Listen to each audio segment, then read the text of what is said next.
दोस्तों south central railway के द्वारा जो है ना 4232 पदों पे अप्रेंटिसशिप की भर्ती निकाली गई है। इसमें जो है आवेदन स्टार्ट हो चुका है। अगर आप एलिजिबल है तो 27 जनवरी 2025 रात को 12 बजे तक आप फॉर्म को अप्लाई कर सकते हैं। इसमें वेरियस पोस्ट आपके रहने वाले हैं, जैसे कि आप यहाँ पे देख सकते हैं। यूनिट का नाम दिया गया है कि कहाँ जो है वैकेंसी है, और यहाँ पे और नीचे आएंगे तो यहाँ पे आपको ट्रेड का नाम दिया, जैसे आप देखेंगे एसी मैकेनिक के आपके जो 143 पोस्ट है, एयर कंडीशनिंग के 32 पोस्ट है, कारपेंटर के 42 है, डीजल मैकेनिक के 142 है, इलेक्ट्रॉनिक्स मैकेनिक के 85 है, और इंडस्ट्रियल इलेक्ट्रॉनिक्स के 10 है, इलेक्ट्रीशियन के सबसे ज्यादा पोस्ट आपको देखने को मिलेंगे 1053, और यहाँ फीटर के भी 1742 पोस्ट यहाँ पे देखने को मिलेंगे, मैकेनिस्ट के भी 100 है। इस तरह से जो है आपके वैकेंसी यहाँ पे निकाली गई है 4232 पदों पे। इसमें सबको एलिजिबल नहीं है, मैं आपको पहले ही बता दे रहा हूँ, क्योंकि यहाँ पे कुछ लिमिटेड जो है डिस्ट्रिक्ट के लोग ही यहाँ पे फॉर्म को अप्लाई कर सकते हैं। फॉर्म भरने के लिए आपका 10th पास और आईटीआई होना जरूरी है। जिस भी ट्रेड से फॉर्म भरना चाहते हैं उस ट्रेड में आप आईटीआई किए हैं तो फॉर्म को भर सकते हैं। जैसे आप देखेंगे एसी मैकेनिक ट्रेड पे फॉर्म भरने के लिए 10th पास होना चाहिए 50% मार्क्स साथ, और आईटीआई मैकेनिक या रेफ्रिजरेशन एंड एसी में होना चाहिए आपका। कारपेंटर में कारपेंटर आईटीआई चाहिए, डीजल मैकेनिक में डीजल से आईटीआई, डीजल मैकेनिक आईटीआई चाहिए, इलेक्ट्रॉनिक्स मैकेनिकल ट्रेड में ये दो लोग जो आवेदन दे सकते हैं इस वाले पद पे। तो ऐसे करके जो है आपको यहाँ पे जानकारी दिया गया है, और आपकी उम्र 15 वर्ष से मैक्सिमम जो है 24 ईयर्स है, तो आप इस भर्ती के लिए एलिजिबल है। ये 1 साल की ट्रेनिंग होती है, अप्रेंटिसशिप ट्रेनिंग इसको बोलते हैं, और यहाँ पे अलग अलग category wise date of birth का रेंज दे रखा हुआ है। अगर आप इस कैटेगरी से आते हैं और इस डेट ऑफ बर्थ रेंज में आते हैं तो आप एलिजिबल है, फॉर्म को अप्लाई कर सकते हैं। अब देखिए इसमें जो सिलेक्शन प्रोसेस होता है वो बिना एग्जाम का होता है। मतलब आपका 10वीं में जो मार्क्स है, आईटीआई में जो मार्क्स है, उसके बेस पे जो है ये लोग क्या करते हैं, सिलेक्शन मेरिट लिस्ट तैयार करते हैं, और उसके बाद से जो है आपका यहाँ पे सिलेक्शन हो जाता है। लिखा हुआ there will be no written test या वाइवा, कोई रिटन टेस्ट वाइवा यहाँ पे नहीं होता है, डायरेक्ट सिलेक्शन होता है मेरिट के आधार पे, मैट्रिक और आईटीआई में जो आपके मार्क्स है उसके आधार पे। 100 रुपए आवेदन शुल्क देने होते हैं आपको, और यहाँ पे जो है एससी एसटी और जो कैंडिडेट्स होते हैं फीमेल, उनको जो यहाँ पे 1 भी रुपए एप्लीकेशन फी नहीं लगती है। अब मैंने आपको स्टार्टिंग बताया कुछ डिस्ट्रिक्ट के लोग यहाँ पे एलिजिबल रहेंगे, तो कौन कौन से डिस्ट्रिक्ट है देखिए यहाँ पे। जैसे तेलंगाना स्टेट से आते हैं तो वहां के सभी डिस्ट्रिक्ट के लोग आवेदन दे सकते हैं। आंध्र प्रदेश से आते हैं तो डिस्ट्रिक्ट एक्सेप्ट विशाखापट्टनम और मनियम और विजयनगरम एंड श्रीकुलम, मतलब इनको छोड़ के बाकी सभी डिस्ट्रिक्ट के लोग आवेदन दे सकते हैं। और यहाँ पे महाराष्ट्र के इतने सारे डिस्ट्रिक्ट जो है एलिजिबल है, आवेदन दे सकते हैं। कर्नाटका के ये सारे डिस्ट्रिक्ट के लोग आवेदन दे सकते हैं। तमिलनाडु के सिर्फ वेलोर डिस्ट्रिक्ट के लोग आवेदन दे सकते हैं, और मध्य प्रदेश के यहाँ पे देख सकते हैं ये 2 डिस्ट्रिक्ट जो है यहाँ पे रखा गया है जो एलिजिबल है, आवेदन दे सकते हैं। बाकी यहाँ पे कोई जो है एलिजिबल नहीं है, यहाँ पे फॉर्म नहीं भर सकते हैं। और फॉर्म भरने के लिए यहाँ पे एक वेबसाइट दिया गया, आप इसी वेबसाइट पे जाके जो फॉर्म को अप्लाई करेंगे। अब ये साइट जो है थोड़ा सा स्लो है, तो इन्होंने एक अल्टरनेट साइट यहाँ पे देखिए ये जो है निकाला हुआ, यही से आपको फॉर्म को भरना, लिंक आपको देखने को मिल जाएगा। इस लिंक पे क्लिक करेंगे तो सीधे आप इस वाले पेज पे आ जाएंगे। यहाँ पे आप देखेंगे तो कॉर्नर पे रजिस्ट्रेशन का है, लॉगिन का है, होम का है, और यहाँ पे आपने रजिस्ट्रेशन किया हुआ है तो आप अपनी जानकारी फिल करके रजिस्ट्रेशन ईमेल आईडी और पासवर्ड फिल करके लॉगिन कर सकते हैं। यहाँ पे किसी प्रकार की आपकी क्वारी है तो आप इनके मोबाइल नंबर या ईमेल आईडी पे आप जो है क्वारी को भेज सकते हैं। ये इनका जो है रजिस्टर्ड ईमेल आईडी और मोबाइल नंबर है। यहाँ जो लास्ट डेट आपको देखने को मिल जाता है। अब आपको बताता हूँ कैसे फॉर्म को भरना है। देखिए फॉर्म भरने के लिए कॉर्नर पे आपको रजिस्टर का ऑप्शन है, जिस पे आपको पहले क्लिक करना है। पहले आपको रजिस्ट्रेशन करना है। रजिस्ट्रेशन करने के लिए यहाँ पे देखिए वही वाला राज्य शो करेगा जो मैंने आपको बताया। अब उसमें भी जो उस डिस्ट्रिक्ट से आता है वही लोग फॉर्म भरेंगे, तो आप अपने अकॉर्डिंग यहाँ चुनाव करेंगे। फिर यहाँ सिटी देखिए आ जाएगा ऑटोमेटिक, आप वो सिटी चूज करेंगे। फिर यहाँ पे upload address proof, address proof के तौर पे आपको जो है गवर्नमेंट आईडी प्रूफ, जैसे कि आधार कार्ड हो सकता है, वोटर आईडी कार्ड हो सकता है, कोई एक आईडी प्रूफ देखिए लिखा हुआ है upload valid government address proof, तो ये आपको 1 MB से कम होना चाहिए और अपलोड करना है। यहाँ ईमेल एड्रेस आपको लिखना है या मोबाइल नंबर लिखना है।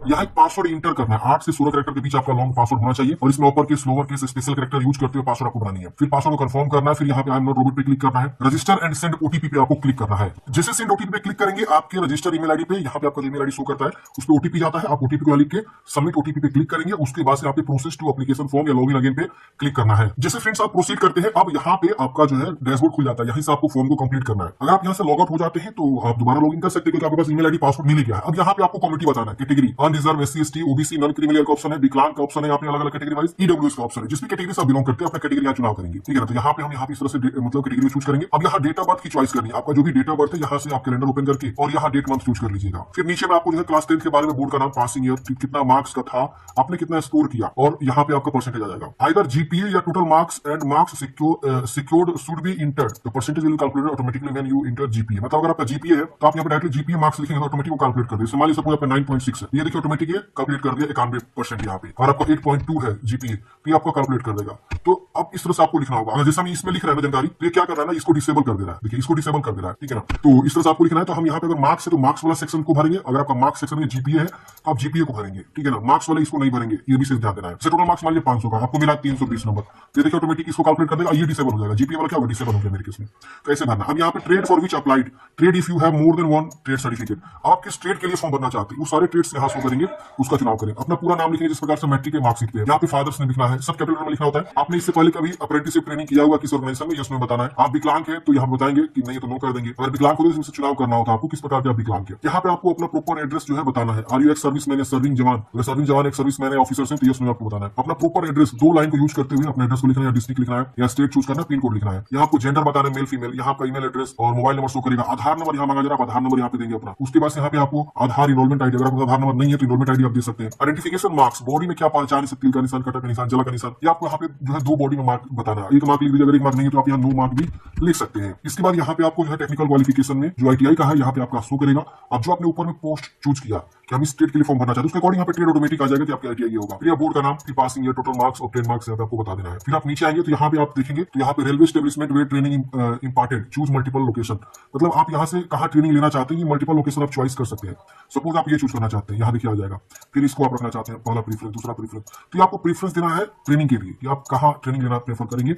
अपना जो यहाँ पे लोकेशन आप दे सकते हैं, मल्टीपल आप चॉइस कर सकते हैं। फिर यहाँ पे अपना फोटो अटैच करना है। फोटोग्राफ का यहाँ पे जो है कुछ साइज वगैरह नहीं दिया है, नोटिफिकेशन में दिया होगा। सिग्नेचर यहाँ पे चूज करना है। यहाँ पे कम्युनिटी सर्टिफिकेट यानी जाति प्रमाण पत्र, OBC डिक्लेरेशन सर्टिफिकेट, ये भी आपको नोटिफिकेशन में OBC डिक्लेरेशन फॉर्म देखने को मिल जाएगा। ये नोटिस आपको डाउनलोड करने का ऑप्शन यहाँ से मिल जाएगा। हम आपको डायरेक्ट लिंक इसका डिस्क्रिप्शन बॉक्स में प्रोवाइड कर देंगे। फिर एजुकेशनल मार्क्स, आपका 10th का जो यहाँ पे मार्क्स मांगा गया है उसका मार्कशीट आप अटैच करेंगे। फिर यहाँ पे ITI का मार्कशीट, फिर ITI का मार्कशीट, मतलब ये 4 दिया है क्योंकि फर्स्ट सेमेस्टर, सेकंड, थर्ड और फोर्थ सेमेस्टर, 4 सेमेस्टर का यहाँ पे अपलोड करना है। विकलांग सर्टिफिकेट अगर है तो विकलांग वाला।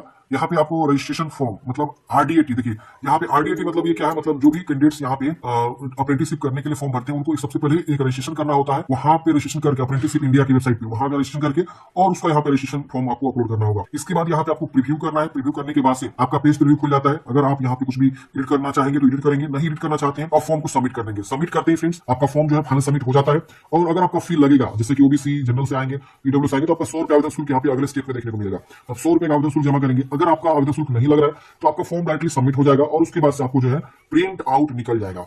तो ऐसे करके जो है आपको फॉर्म को अप्लाई कर लेना है। अब देखिए जो मैंने आपको डॉक्यूमेंट्स बताया उस सब डॉक्यूमेंट्स जैसे फोटो, सिग्नेचर, ये सब जो है 1 MB से कम होना चाहिए। और यहाँ देखिए लिखा हुआ upload specimen signature not more than 1 MB। और यहाँ पे आपका जो है फोटोग्राफ भी बोला गया कि 1 MB से कम होना चाहिए, उससे ज्यादा नहीं होना चाहिए। तो बहुत अच्छा साइज दे रखा हुआ है, कोई दिक्कत नहीं, JPG फॉर्मेट में आपको अपलोड करना है। और ये जो भी डॉक्यूमेंट्स जैसे कि education certificate and RDAT registration form, वो आपको PDF फॉर्मेट में अपलोड करना है, 2 MB से कम होना चाहिए। तो आपका मैंने साइज वगैरह भी बता दिया नोटिफिकेशन को देखकर।